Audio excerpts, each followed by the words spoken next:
திருநாட்டின் 15வது துணை குடியரசுத் தலைவருக்கான தேர்தல் செப்டம்பர் 9 நடக்க இருக்கு. இது எப்படின்னு பார்த்தீங்கன்னா, லோக்சபா ராஜ்யசபா எம்பிக்கள் தான் இவங்களை தேர்வு செய்யறாங்க. இந்த தேர்தல் முடிவுகள் அன்றே அறிவிக்கப்பட இருக்கு. இந்திய துணை குடியரசுத் தலைவருக்கான தேர்தல் எப்படி நடக்குது அப்படிங்கறத இப்ப நம்ம பார்க்கலாம். இந்தியாவோட 15வது துணை ஜனாதிபதிக்கான தேர்தல் செப்டம்பர் 9 நடக்க இருக்கு. அன்னைக்கே முடிவுகளும் அறிவிக்கப்படும். லோக்சபா ராஜ்யசபா எம்பிக்கள் சேர்ந்து தான் ஓட்டளிச்சு தேர்வு செய்வாங்க. இப்போ மொத்த எம்பிக்கள் எவ்வளவு இருக்காங்கன்னு பாத்தீங்கன்னா, லோக்சபால 543 பேரு, ராஜ்யசபால 245 பேரு, மொத்தம் 788 பேர் இருக்காங்க. ஆனா தற்போதைய நிலவரப்படி லோக்சபால 542 பேரும், ராஜ்யசபால 239 பேரும் இருக்காங்க. அதாவது டோட்டலா 7 பேர் காலி இடத்துல இருக்கு. சோ 781 பேர் தான் இருக்காங்க.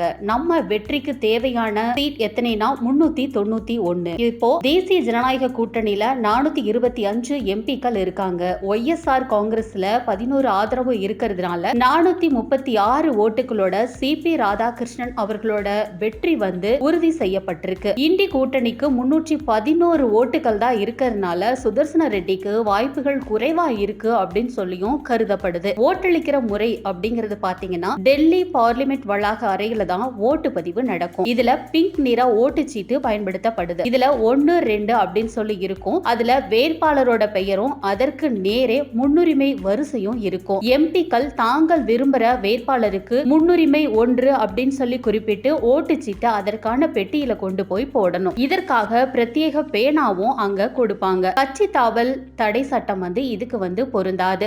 யாருக்கு வேணாலும் ஓட்டு போட்டுக்கலாம். இதுக்கு அதாவது நம்மளோட இந்திய துணை ஜனாதிபதிக்கு தேர்ந்தெடுக்கப்படுறதுக்கு என்னென்ன தகுதி இருக்கு அப்படின்னு பாத்தீங்கன்னா, இவர் 35 வயது இந்திய குடிமகனா இருக்கணும். அரசு பதவி பணியாளரா இருக்கக்கூடாது. ராஜ்யசபா எம்பிக்கான தகுதி இருக்கணும். முன்மொழிய 20 எம்பிக்களின் ஆதரவும் இருக்கணும். வழிமொழிய 20 எம்பிக்களின் ஆதரவு இருக்கணும். டெபாசிட் கட்டணமா 15,000 ரூபாய் கட்டியிருக்கணும். வாக்காளர் பெட்டியல்ல பெயர் இருக்கணும். இதுதான் 15வது துணை ஜனாதிபதிக்கு தேர்தல்ல நிக்கிறதுக்கான தகுதிகள் ஆகும். இருவரில் யார் இந்திய துணை குடியரசுத் தலைவராக தேர்ந்தெடுக்கப்பட்டாலும் மக்களுக்கான சேவைகளை சிறப்பாக செய்வார்கள் என்று நம்புகிறோம். இந்திய துணை குடியரசுத் தலைவர் தேர்தலில் பங்கு பெறும் இருவருக்கும் லீ நியூஸ் சார்பாக வாழ்த்துக்களை தெரிவித்துக் கொள்கிறோம்.